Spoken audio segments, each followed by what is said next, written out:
ಚಿತ್ರದುರ್ಗದ ರೇಣುಕಾಸ್ವಾಮಿ ಕೊಲೆ ಪ್ರಕರಣದ ಆರೋಪಿ ನಟ ದರ್ಶನ್ ಅವರಿಗೆ ಕೊನೆಗೂ ಬೆಂಗಳೂರಿನ ಪರಪ್ಪನ ಅಗ್ರಹಾರ ಕಾರಾಗೃಹದಲ್ಲಿ ಟಿವಿ ಹಾಗೂ ಕಂಬಳಿ ಸೌಲಭ್ಯ ಲಭಿಸಿದೆ. ಕಾನೂನು ಹೋರಾಟದ ಪ್ರಯಾಸದ ಬಳಿಕ ರೇಣುಕಾಸ್ವಾಮಿ ಕೊಲೆ ಪ್ರಕರಣದ ಆರೋಪಿ ನಟ ದರ್ಶನ್ ಅವರಿಗೆ ಕೊನೆಗೂ ಪರಪ್ಪನ ಅಗ್ರಹಾರ ಕೇಂದ್ರ ಕಾರಾಗೃಹದಲ್ಲಿ ಟಿವಿ ಹಾಗೂ ಹೆಚ್ಚುವರಿ ಹೊದಿಕೆ ಸೌಲಭ್ಯ ಲಭಿಸಿದೆ.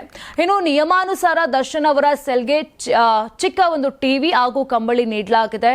ಆದರೆ ತಲೆದಿಂಬು ನೀಡಿಕೆಗೆ ನಿಯಮದಲ್ಲಿ ಅವಕಾಶ ಇಲ್ಲ. ಕಾನೂನು ಮೀರಿ ಯಾವ ಸೌಲಭ್ಯ ಕಲ್ಪಿಸಿಲ್ಲ ಅಂತ ಹಿರಿಯ ಅಧಿಕಾರಿಯೊಬ್ಬರು ತಿಳಿಸಿದ್ದಾರೆ. ಕಂಬಳಿ, ತಲೆದಿಂಬು ಹಾಗೂ ಟಿವಿ ನೀಡುವಂತೆ ಕೋರಿ ನ್ಯಾಯಾಲಯಕ್ಕೆ ದರ್ಶನ್ ಅರ್ಜಿಯನ್ನ ಕೊಟ್ಟಿದ್ರು. ಈ ಅರ್ಜಿಗೆ ರಾಜ್ಯ ಕಾರಾಗೃಹ ಮತ್ತು ಸುಧಾರಣಾ ಸೇವಾ ಇಲಾಖೆ ಆಕ್ಷೇಪ ವ್ಯಕ್ತಪಡಿಸಿತ್ತು. ಕೊನೆಗೆ ವಾದ ಪ್ರತಿವಾದ ನಡೆದು ನ್ಯಾಯಾಲಯವು ಕಾರಾಗೃಹದ ನಿಯಮಾವಳಿ ಅನುಸಾರ ದರ್ಶನ್ ಬೇಡಿಕೆ ಪರಿಗಣಿಸುವಂತೆ ಆದೇಶ ಕೊಟ್ಟಿತ್ತು. ಕಾನೂನು ಹೋರಾಟದ ಬಳಿಕ ದರ್ಶನ್ಗೆ ಕೊನೆಗೂ ಟಿವಿ ಹಾಗೂ ಕಂಬಳಿಯನ್ನ ಕಾರಾಗೃಹ ಅಧಿಕಾರಿಗಳು ಕಲ್ಪಿಸಿದ್ದಾರೆ.